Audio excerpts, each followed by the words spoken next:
East winds 10 to 15 miles an hour with gusts up to 30.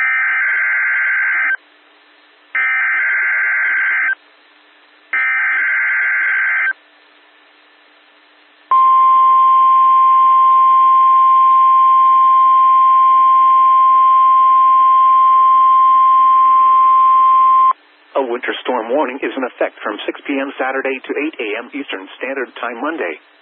Heavy mixed precipitation is expected with total snow accumulations of 6 to 10 inches across the mountain valleys and extreme northeast Georgia, with 8 to 12 inches along and near the Blue Ridge Escarpment, and 12 to 20 inches at elevations above 4,000 feet.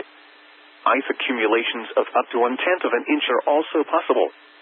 Winds gusting as high as 35 miles per hour.